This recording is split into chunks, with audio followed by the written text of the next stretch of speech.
Welcome.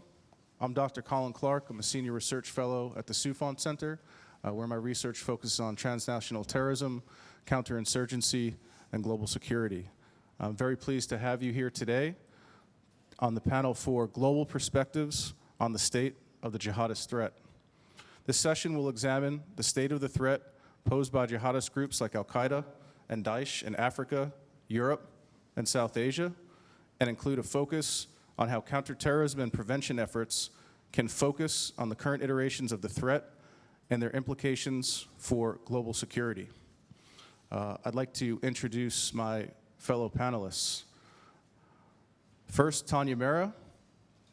With a background in international law, Tanya is involved in conducting evidence-based research, providing policy advice, advising governments, and her main areas of interest are international criminal law and rule of law approaches in countering terrorism, with the focus on bringing alleged terrorists to justice for the full range of crimes they have committed in full compliance with human rights.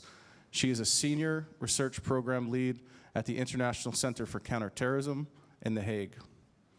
To my right, Dr. Amira Jadoon is an assistant professor in the Department of Political Science at Clemson University in the United States. Prior to joining Clemson, she worked at the U.S. Military Academy at West Point, New York, jointly appointed in the Department of Social Sciences and the Combating Terrorism Center from 2017 to 2022. She also holds external appointments at the International Center for Counterterrorism in The Hague, the Stimson Center in Washington, D.C., and in 2022, she was named as one of the 50 honorees in the U.S. National Security and Foreign Affairs Leadership List by the Center for Strategic and International Studies, a US-based think tank. To my far right, although maybe not a great term to use in terrorism studies, Dr. Tore Hamming, who is a senior researcher at the International Center for the Study of Radicalization at King's College. He holds a PhD in political and social science from the European University Institute. He is also the director of Refslund Analytics, his own consulting firm. He specializes in Sunni jihadism, the internal conflict dynamics between and within jihadi groups, and the communication of supporter networks. And to my far left, we have to be fair, I can't say criticize the far right without criticizing the far left, Dr. Daisy Muibu, who is a research fellow at the Harvard T.H. Chan School of Public Health on a domestic extremism project, and an assistant professor at the Department of Criminology and Criminal Justice at the University of Alabama. Her research examines the relationship between terrorism and insurgency, domestic security sector actors, the public and civil conflict using quantitative and qualitative research approaches. I should also say that these are longtime colleagues and friends of mine, and so I'm very honored to share the stage with them. I spend a lot of time reading their work, writing with them, and attending conferences like this all over the world where we discuss these issues and have, over the many years, traced the evolution of the jihadist threat. So I'd like to start with Tore. If you can give us a sense of what is the current state of domestic milieus in the Western world in terms of jihadism. The focus has been so much on Ukraine and Russia. We've almost backburnered this threat. But what does it look like right now? Sure. Should I take the microphone? Yeah, yeah? Please. Okay. Can you guys hear me? Yeah? First of all, thanks a lot, Colin. I'm very happy to be here. In Doha, speaking to you guys. Exactly 1 week ago, the combined US intelligence community issued a new report. And I think that report gives a pretty good indication of how the jihadi or militant Islamism terrorism threat in the West is being perceived at the moment. You have to go to page 31 out of 40 pages to read the section on jihadi terrorism. And it's given just one page. Just one page. 5 years ago, that would have been pretty different. That could give the impression that jihadism is not really a terrorism threat anymore, or at least not a particularly critical threat. But I would argue that the real situation is slightly different and a bit more complex. And I think 3 points are, can help to highlight this. First of all, if we assess the terrorism threat in the West, I think it's useful to look at the current situation in a historical perspective, because even though we might see that the frequency of attacks, especially related to the Islamic State, has dropped in Europe and the US over the years, especially compared to the situation between 2015 and 2017, the current situation, the current frequency of attacks is still historically high. It's much higher than in the early 2000s. It's still much higher than in the early 2010s, where we certainly considered jihadism a very serious threat to Western security. This is especially the case if you also look at foiled plots, meaning plots that never materialize but are prevented by security forces for one reason or another. Then the picture is even stronger. Second point, you have to look at the ability and interest of global groups like Al-Qaeda and the Islamic State. Obviously, we see that their ability and at least their ability to conduct terrorism attacks in the West, and also their ability to motivate supporters, have declined over the years. Slightly provocative, I have learned over the years, especially from an American perspective, I would even argue that we continue to misunderstand Al-Qaeda in terms of the threat it poses on an international level, and we can definitely speak much more about that today. And third, we have to look at the domestic extremist environments in the West, because right now we see that they are changing compared to just 5-10 years ago, and I believe that these new developments that we see with new players and old players coming forward again can potentially impact the threat in the future. Some really excellent points. I think particularly your point about the need to look at foiled plots, not just successful attacks, because I think focusing on successful attacks distorts the overall picture.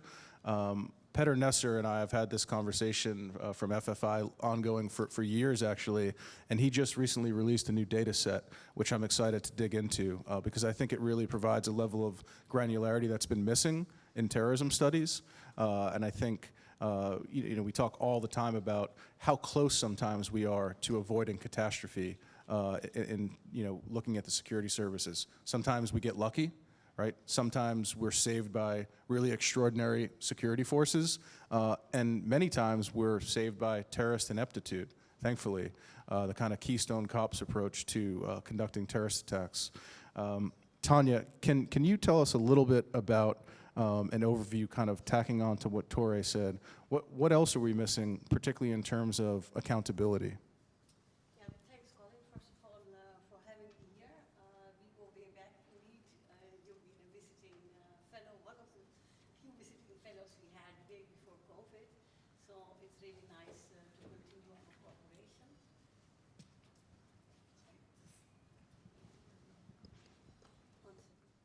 Is it better like this? Or I'll take it out? Maybe take it out.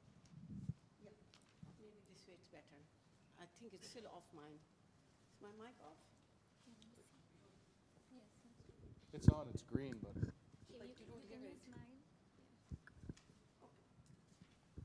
Yes, I think this one is on. Much okay, better. sorry.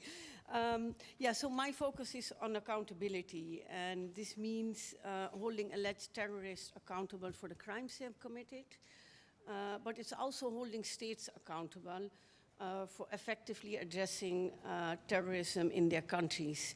And finally, it is also looking at the international community, in particular the UN, how they can contribute and facilitate to successfully dealing with terrorism and violent extremism. So if we look at jihadism in Europe, I mean, states are concerned with terrorist offenders that are being released from prison in recent years.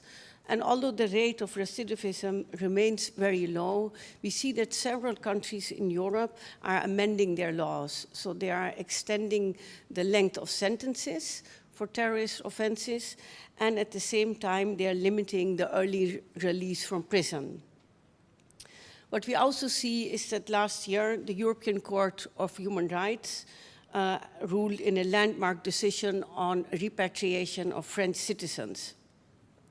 So although the court did not rule that there was a right to repatriation, it did consider that France had to more carefully address their decisions on repatriations. And what we now see is that several European countries are in fact slowly picking up the pace of repatriations of women and children from the camps in northeast Syria. And this raises all kinds of legal and practical concerns. So for what kind of crimes can they be committed? And what kind of rehabilitation programs are suitable, especially when it comes to the females? Are there the same needs and programs that are designed as for men? And how would we deal with the children? But what we also see in Europe, and is a promising trend, is that several European countries are cumulatively charging alleged terrorists for both terrorist offenses and core international crimes. We see this most notably in the Netherlands, Germany, Sweden, but there are also some cases such as in Hungary and in Latvia. So one of the advantages if you would prosecute alleged terrorists for both terrorist offenses and core international crimes is that, first of all, states meet their obligations under international law. They, one, have an obligation to prosecute and prevent core international crimes, but they also have an obligation under international law to hold terrorists accountable for the full range of crimes they have committed, and that the sentences reflect the seriousness of the crimes they have committed. So if you only prosecute for membership offenses, you do not actually address the underlying acts that they have been committed. So this also helps to provide dignity to the victims and also providing an historical record of what crimes have been committed. And finally, and maybe most interestingly, is that we see that they're getting longer sentences. So maybe for some of the US folks here, they might still consider this extremely low, but the average sentences have gone up from 4.1 years to 7.1 years. And this may still be considered very low, but in Europe, it is a significant increase.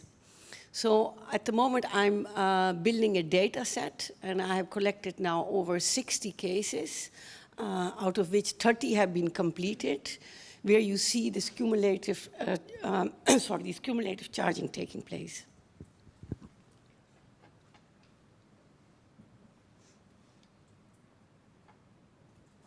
And I think this is an interesting development which can also be applied in other countries. You do not only need to cumulatively charge alleged terrorists for terrorist offenses and core international crimes, but it could also be with domestic crimes, or in some cases also with transnational organized crimes such as human trafficking. So this is a trend that we are following very closely, and we are looking also at the judgments and what kind of evidence is being used to be able to achieve this kind of crime. So this is an example of what we see in accountability in Europe. I think that's a really succinct overview of some of the challenges facing the West, facing Europe.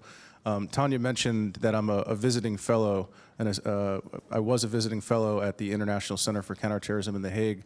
I had the honor to spend a month in residence in The Hague in June 2019 working on a research paper on Al-Qaeda, and I remember at the time there was a big discussion. I think this was the time when there was several orphans being returned, or there was discussions about orphans being returned to the Netherlands.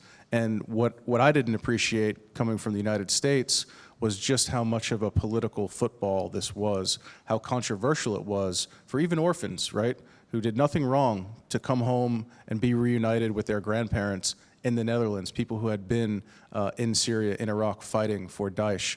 It was a tremendous conversation, very heated, very politically fraught. And so that stayed with me, particularly as other countries like France and other European nations have gone down that same road.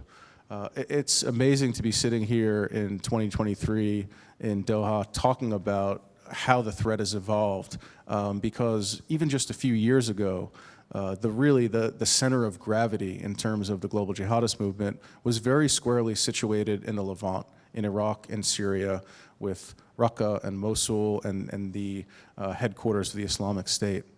Now, arguably, the threat has decentralized, it's moved throughout the world, and we're really lucky today to have two of the top scholars on what I consider the region's, kind of at the center now, which is South Asia and sub-Saharan Africa. And so I'm going to turn to Amira to see if she can provide us with an overview of what the threat landscape looks like in South Asia, not only with Islamic State Khorasan, but with other groups including TTP, the Pakistani Taliban, LEG, and some of the other kind of alphabet soup of terrorist and militant groups around Afghanistan, Pakistan, and broader South Asia.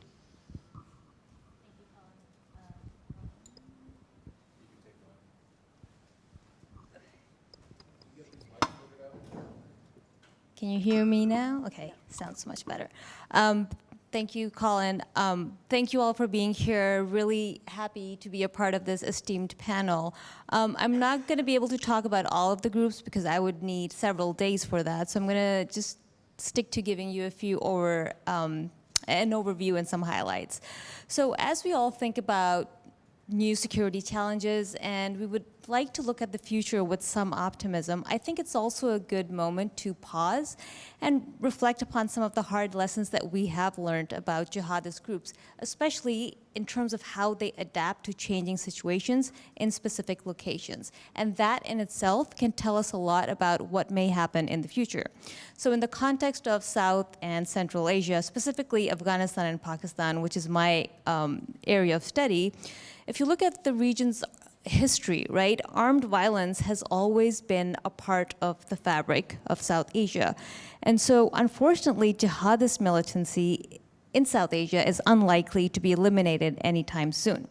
However, we are lucky to have had a lot of good researchers work on the region, and we have a better understanding of the problem. So what we do know is that jihadist threats in South Asia have tended to ebb and flow in response to what's happening within states, what's happening between states, and what's happening on the global stage. So what we see today is a combination of local influence as well as what's happening internationally. So if we take a step back and take a more global perspective, right? There's three critical junctures which emerged temporally where we really saw that they shifted the nature of jihad in the region. So first, the nature of jihadism in the region was most notably, obviously, influenced by bin Laden's arrival there, the rise of Al-Qaeda, and of course the Russian invasion of Afghanistan in the 80s. Now around this time, in addition to transnational elements, we also began to see a rise in sectarian violence and proxy warfare. And we also had separatist movements in Pakistan in the background. Now, after 9/11, we all know it triggered a 20-year war on terror, during which we saw the landscape shift again in profound ways and countless ways. The most notable changes in this period included, well, the emergence of Islamic State and its affiliate in Afghanistan, Islamic State Khorasan. We also saw a sharp increase in anti-government militancy and terrorism against civilians, especially in Pakistan. And what we also saw was a deepening of interlinkages between groups, which especially seemed oriented to withstand the pressure of internationalized counterterrorism operations. So we saw groups like the Pakistani Taliban and Al-Qaeda work more closely with sectarian outfits just for tactical cooperation and also for mere survival. And now finally, we're in a new phase where not only has the US withdrawn, but a fairly ineffectual Taliban government is in place. Now, this has emboldened jihadists globally. I think we can all appreciate that. But in South Asia, the effect is even more pronounced because of the proximity of the jihadist victory and also the contributions of local groups to the battle with international forces in Afghanistan. So where does that leave us today? So essentially what we see is a very fragmented jihadist threat with at least 5 different types of groups existing in the region, which often overlap in their ideology and also in their targeting priorities, which makes it really blurry for governments to distinguish between them. But this includes state-linked groups such as Lashkar-e-Taiba, sectarian groups such as Lashkar-e-Jhangvi, you have separatist groups, then you have anti-government groups like the Pakistani Taliban, and finally you have transnational jihadists. And because of the presence of these multiple militant groups in close proximity with years of experience of innovation and adaptation, this, I think, from my view, has resulted in 2 defining characteristics of the South Asian jihadist landscape. So first of all, it's created a local jihadist infrastructure, which isn't a physical infrastructure, but it consists of logistical and tactical interlinkages. So the crux of the problem with this infrastructure is that it allows militants to regroup and reemerge post-CT operations, and it ultimately prolongs their survival. Another related outcome that we saw, especially after 9/11, was a deeper fusion of transnational elements and local groups, which has enabled networks of terror to operate in the region.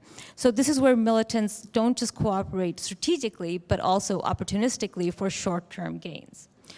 So I will not talk about specific groups, but I'm happy to do so in the Q&A, such as Islamic State Khorasan. That is one of the major threats. We have the Pakistani Taliban, which is experiencing a revival. And then we have groups like Al-Qaeda in the Indian subcontinent, which is sort of subdued like its parent organization, but is definitely operating in the background. So what can governments do to tackle these networks and extremist ideologies?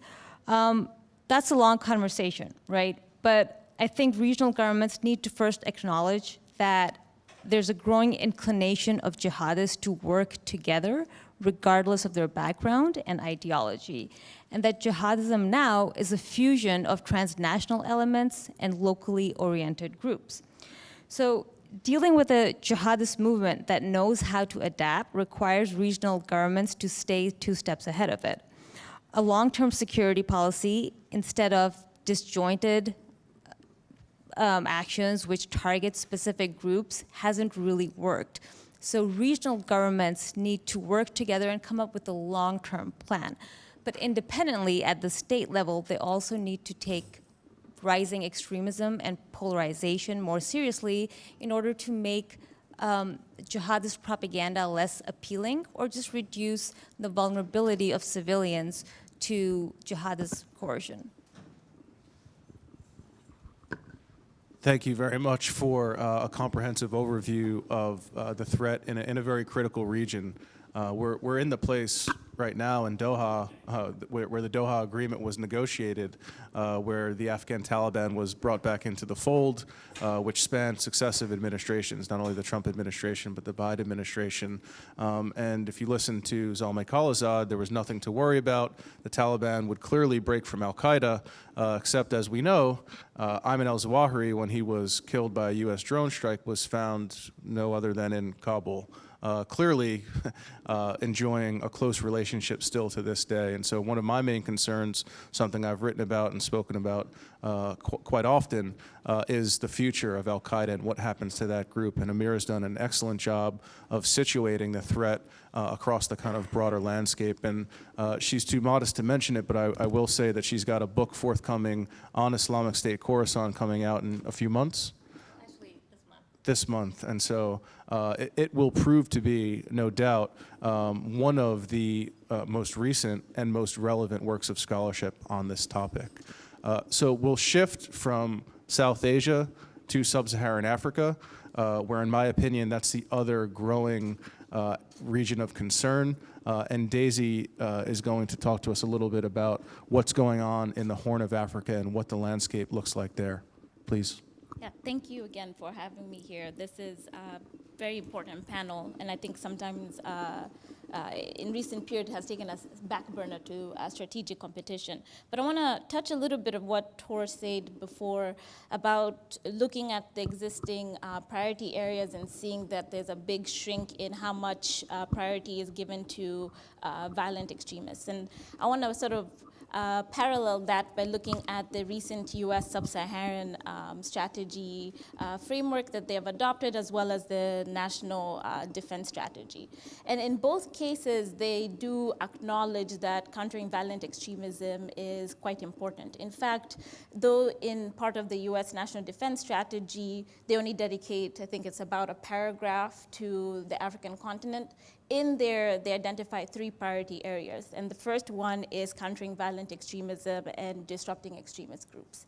The second 2, I would argue, are still related to the first. And the second is strengthening relations with allies and partners. And the third is great power competition with China and Russia activities on the continent. And I'm going to make a case for why these 3 sort of all interrelated. So when you look at zooming in on the continent, what you realize is that militant Islamist violence in Africa has set new records over the last year.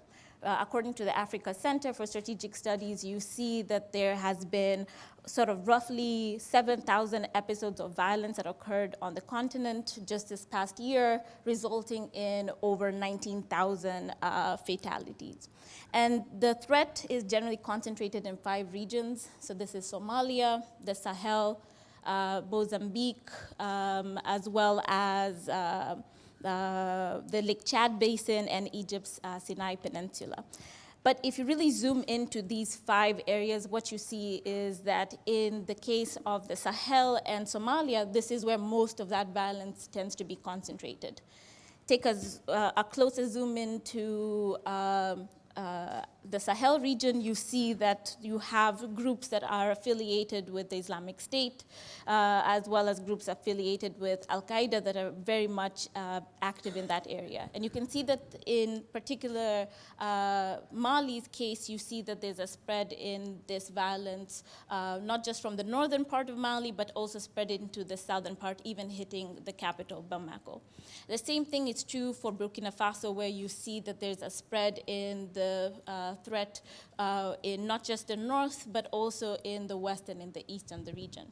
And these 2 states at the same time have been experiencing governance issues, as well as a series of coups that started in 2020, and also we saw a number in Burkina Faso too, specifically last year.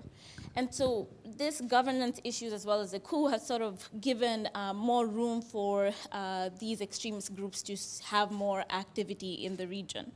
And then also there's questions about Russian interventions in the area, particularly in Mali, but now that the French have been pushed out of or encouraged to leave in areas like Burkina Faso as well as in Mali, there's concerns that the Wagner group is going to also extend its activities into Burkina Faso. So you can start seeing these ties and these connections already coming into play.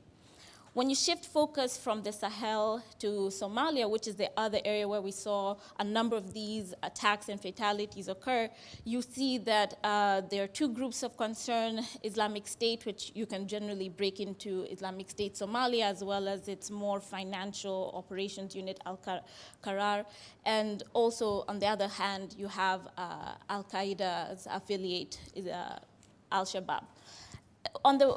Most generally, you could probably make a case for saying that Al-Shabaab has a monopoly over the conflict in the area, aside from the strategic importance that Islamic State's Al-Qaeda group plays with the finances. But aside from Islamic State's contributions when it comes to sort of managing finances, and we can get into that a bit more seriously in the lane that it's carved out for itself, it's true that Al-Shabaab has the biggest influence in the region. Not only in size, for example, they have a force number between 7,000 to 12,000 fighters, which completely dwarfs the roughly 250 recent estimates for Islamic State. There's also a renewed focus by the new federal administration to have a more robust military response to the Al-Shabaab threat, which has seen Al-Shabaab respond with more attacks in the region. What's, I think, very interesting about the Somalia case that I think has very important implications for the region, but also for the entire continent, is that they've acknowledged that military force alone is not sufficient to be able to completely eradicate the threat posed by Al-Shabaab. What they acknowledge is that they need now a three-pronged strategy. On the one hand, they decided they're going to target Al-Shabaab's propaganda, and we can talk about that strategy a little more later on. They also decided they're going to target Al-Shabaab's finances, particularly its robust taxation, and we can talk about that later. But what I want to really zoom in on is its third strategy, which is this new focus on a new approach to addressing the military situation, which perhaps also mimics a little bit of what we saw in Afghanistan previously. And what we're seeing here is that they're deciding to adopt what I think can best be described as a more layered, integrated security framework, where they're acknowledging that there are some regional militias, mostly in the Hirshabelle and Galmudug area, that have been, for long periods of time, already fighting Al-Shabaab for a number of years, and decided that they're going to engage with those clan militias and help provide them, conduct joint operations, provide them with some support logistically so that they can fight Al-Shabaab. Another major shift in how they're approaching things is that compared to the previous administration, they have decided that they're going to engage more actively with the federal member states that exist in the region. And these federal member states have a number of informal or semi-formal regional forces themselves. And so we know just as recently as earlier this year, or it was either late last year, they started engaging with the southernmost region, Jubaland, acknowledging that they could potentially engage in joint operations. And so what you're seeing is sort of this new approach and some lessons we can learn from Afghanistan, what had been done before, and sort of ways forward.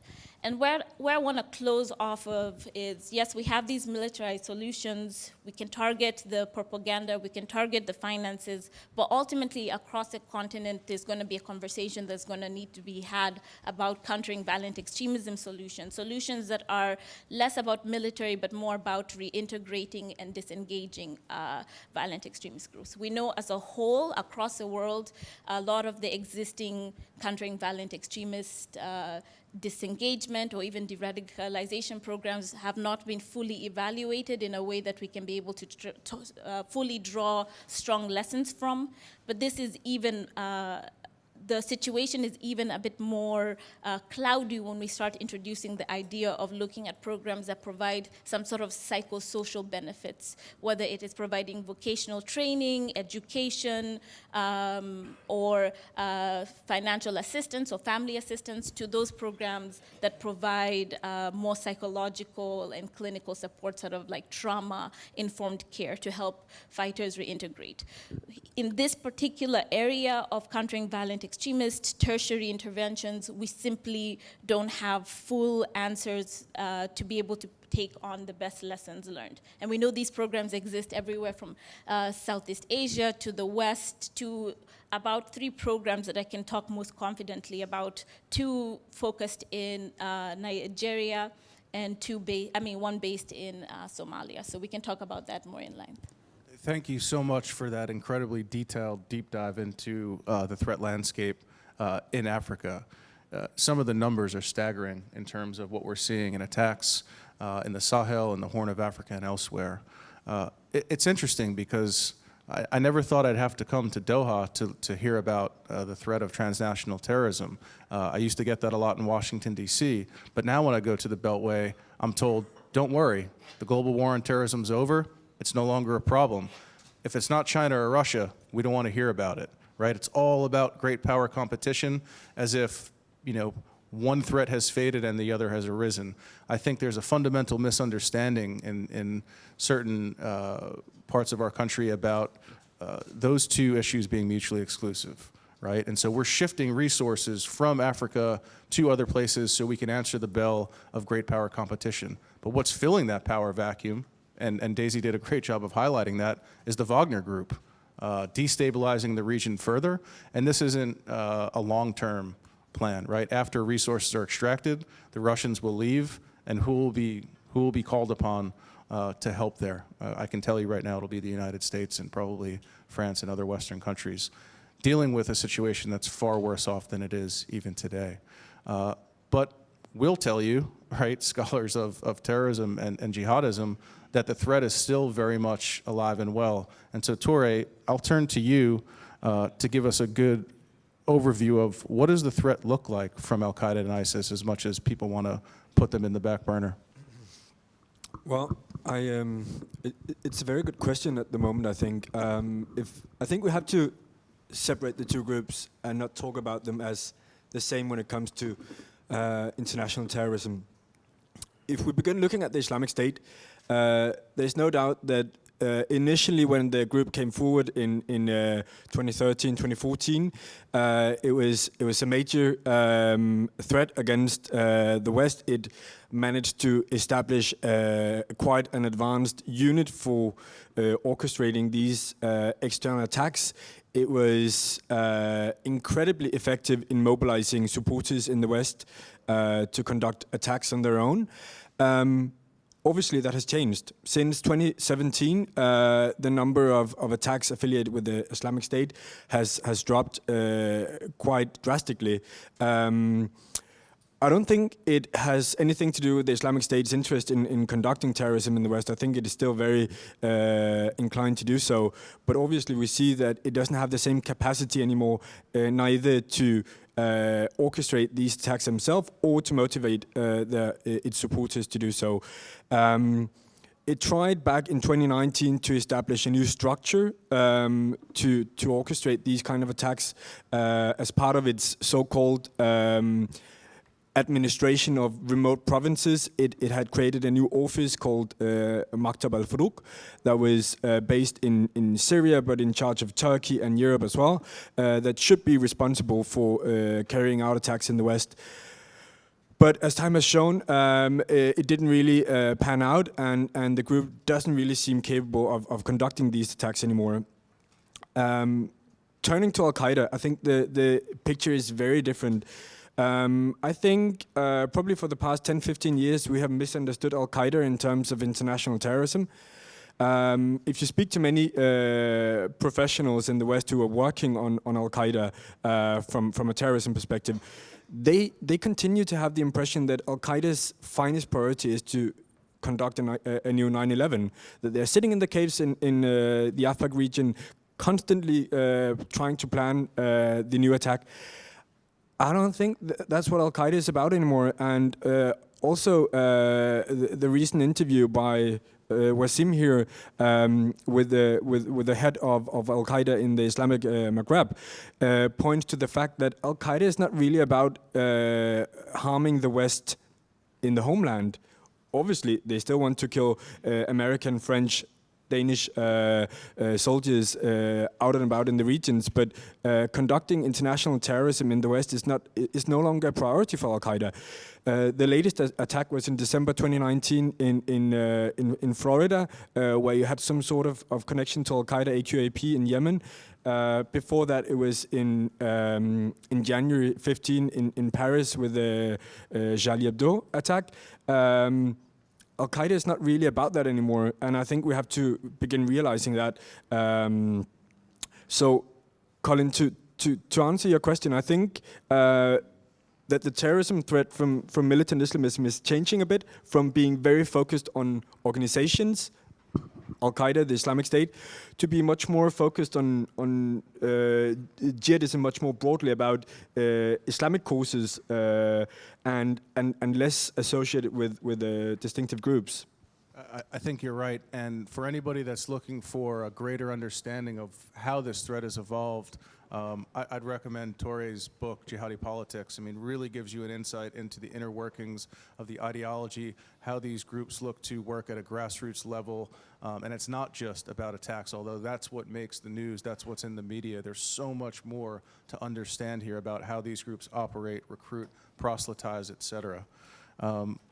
Switching from the West, I'd like to see if Tanya can talk a little bit about some of the other areas of the world, particularly the global South, and what you see as some of the biggest challenges emanating from there. I'm happy to say something about the Global South, but that's more focused on the far right, and I'm not sure you want to address that now in this panel. But I could also just follow up a little bit on Daisy, on some of the accountability issues we see. In the Sahel in particular. So I think what is really important, as you indeed mentioned, what we see, especially in outside of Europe, terrorist groups operate actually within an armed conflict. So we should much more look also at conflict prevention tools and not only at countering terrorism tools. So we should be looking at addressing the grievances and how we can indeed counter violent extremism. But I also think it's about building solid and meaningful criminal justice responses. And what we see in particular in Africa, but actually also, I mean, with the Taliban in Afghanistan is not only the scale and the gravity of the crimes that they are committed are really different than what you would see in terrorist attacks which are taking place or have been taking place in Europe, is, for example, the sexual and gender-based violence crimes that are being committed systematically, whether it is Al-Shabaab or it is Boko Haram or Taliban. So when it comes to actually prosecuting sexual and gender-based violence crimes, the rate of prosecuting these crimes remains extremely low, as well as in the West, as well as in different regions in Africa. So basically, sexual gender-based violence crimes can be prosecuted as ordinary crimes, but also potentially as a distinct terrorist offense. And so far, there has been only one country that has criminalized it, and that is Tunisia. And actually, last year, Nigeria was in the process of amending their laws, and they did not specifically address sexual and gender-based violent crimes in that law, while we are all aware of the extent of sexual gender-based violence crimes that are being committed in Nigeria. But it's not just only about having the right laws in place. Prosecuting these kind of crimes is quite complex. You need resources, you need to train staff on how to interview victims and to prevent re-victimization. So it's not like, okay, I have a law and then let's go and prosecute and all problems solved. But it's just one of the deficits we see when it comes to accountability.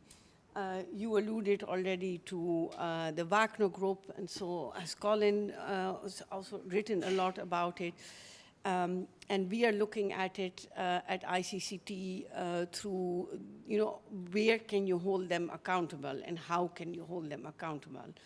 So what you see is that many of the human rights violations which are being committed by the Wagner Group are not being committed only by the Wagner Group, but also together, in some instances, with the security forces in the countries where they are operating.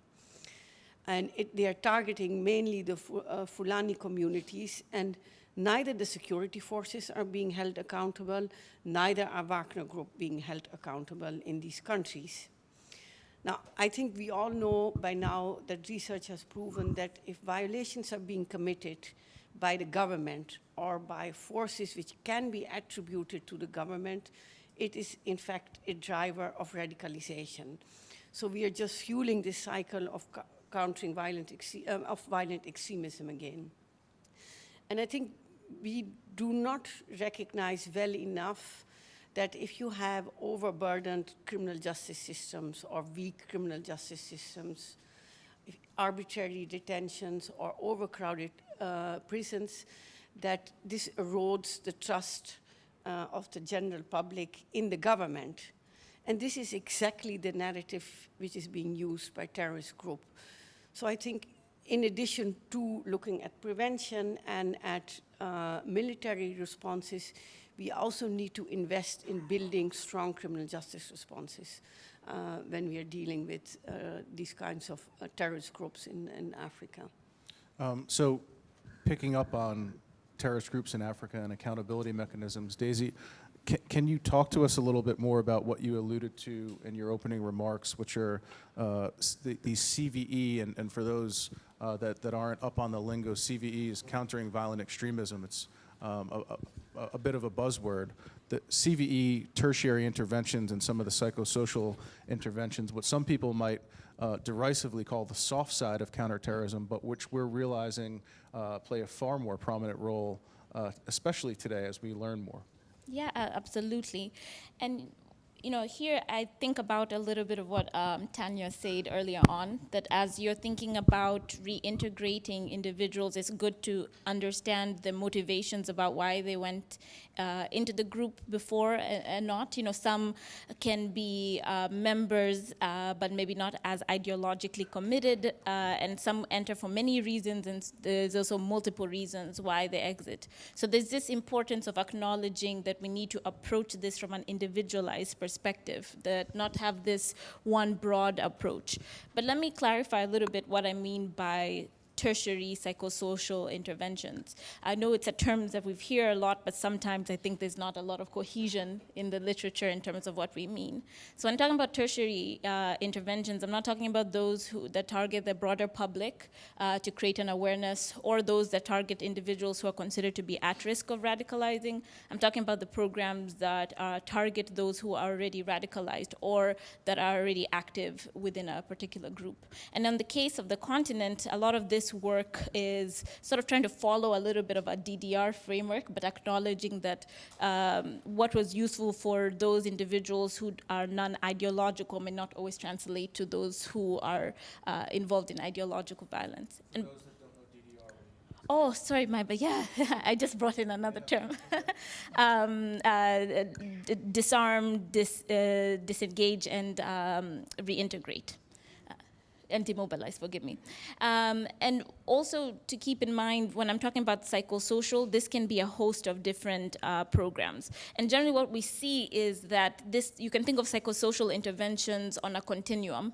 On one end, you have programs that are only focused on providing vocational training, other social services, family assistance, and the like. A good example is the Saudi program provides a lot of, they have a de-radicalization program, and they provide a lot of social services. And then on the other farthest end of the spectrum, you have only those that provide clinical services, only that, right, by licensed practitioners.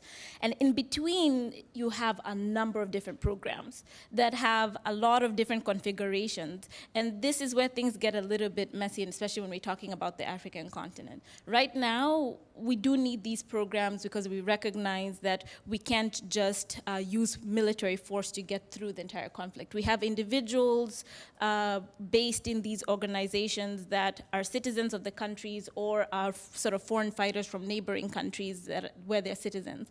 And they will need to be reintegrated at a certain point. And so when we looked at over sort of 2,000 different articles written on this work and trying to see what common themes exist, we're only able to come away with 23 programs that exist across the world that have a psychosocial component and a tertiary intervention, 3 of which are based on the continent, based in the continent. One of which is the Somali Serendi program. And what's really important about this program, and I think James Khalil writes a lot about this, and it's really excellent, but you really get to see how individualized the approach needs to be, how there's different motivations for people wanting to exit, different motivations for them even engaging with the group in the first place. But despite the incredible work done in Somalia, as well as the 2 programs that are based out in Nigeria, we still have a lot of gaps in our information. We just simply don't know a lot of information about what services are provided and which services provided are the best. Is it a combination of social and psychological? We don't know who the actual individuals are that are directly implementing these services with the extremists. Are they licensed practitioners? Are they formers? Are they mentors from civil society but without training? Do they have training? Some of these programs only have security service actors who are providing these interventions. So there's a whole spectrum of things we don't fully understand. I think it's clear that we focus so long on the kinetic aspects of hard security that we still know so little about these other avenues, which are crucial, right, to actually solving these problems. They're at the heart of what we would call root causes. The last time we were here for the Global Security Forum, it was October 2021, and so it was just shortly after the U.S. withdrawal from Afghanistan, the collapse of the Afghan state and the Taliban takeover. And in fact, many Taliban members were in this hotel with us, sitting next to us at breakfast. In fact, in the elevator, all around the hotel. It was a bit bizarre to be so close to the subjects that we study.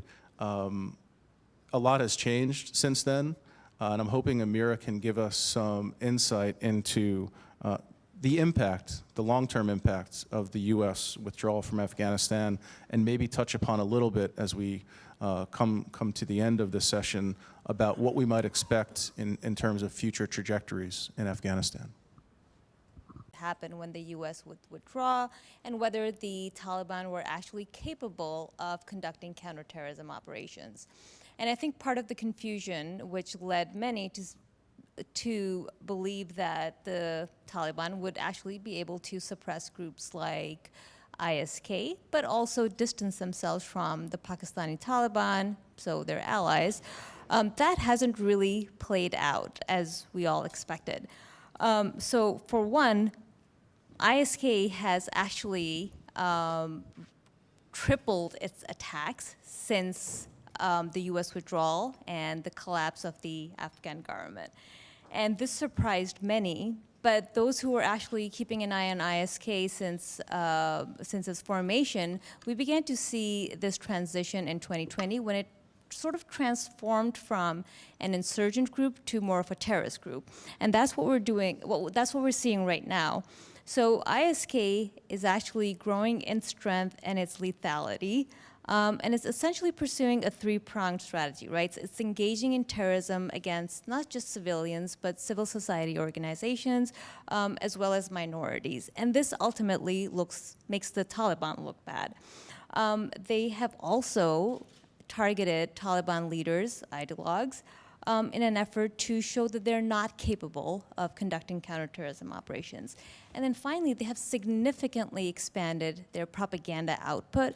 But what's really interesting that if you look at their propaganda and also their recent attacks, which they have claimed, you can clearly see that they're attempting to become a regional organization. So within their propaganda, they're advertising the different nationalities of their attackers.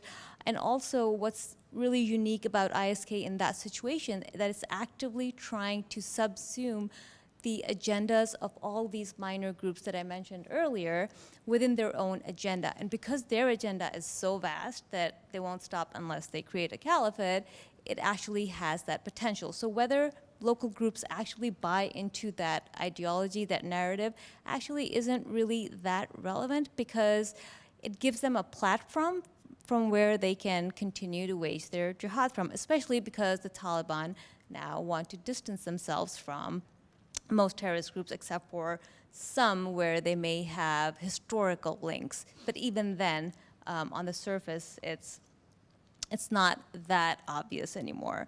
So I think overall, we have Al-Qaeda's presence is still there, we have AQIS, and we've also seen that the Taliban have refused to actually constrain the Pakistani Taliban.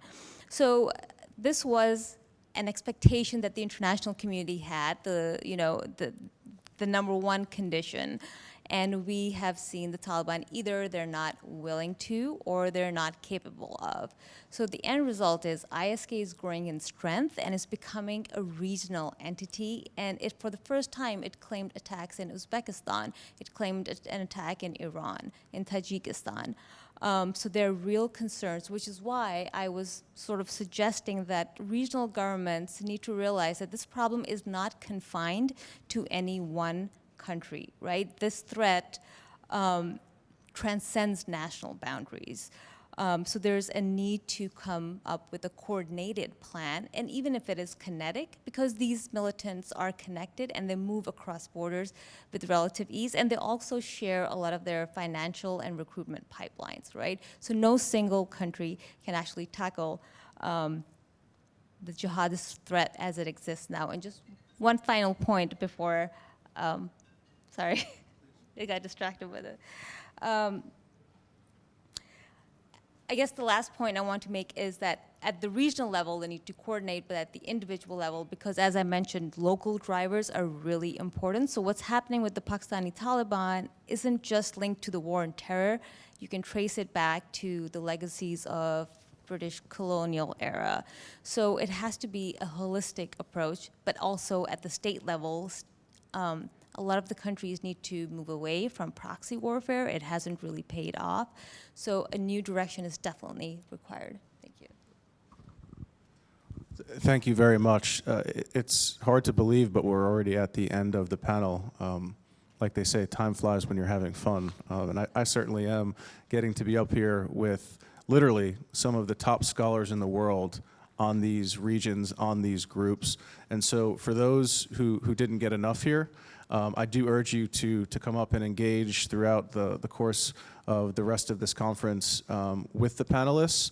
However, I will ask you to not do so immediately after this, because I'm going to escort them back into the main room and present them with some gifts and take a photo with the group. And so coming up at 11:15, we'll have remarks back in the main room from the Honorable Sheikh Imran Abdullah, Minister of Home Affairs for the Republic of the Maldives. And that session will reflect on the experiences of the Maldives in preventing and combating terrorism and in managing the risks posed by traveling and returning foreign terrorist fighters and developing measures to support their rehabilitation and reintegration. So if you would, please join me in thanking these wonderful scholars for sharing their knowledge. Thank you.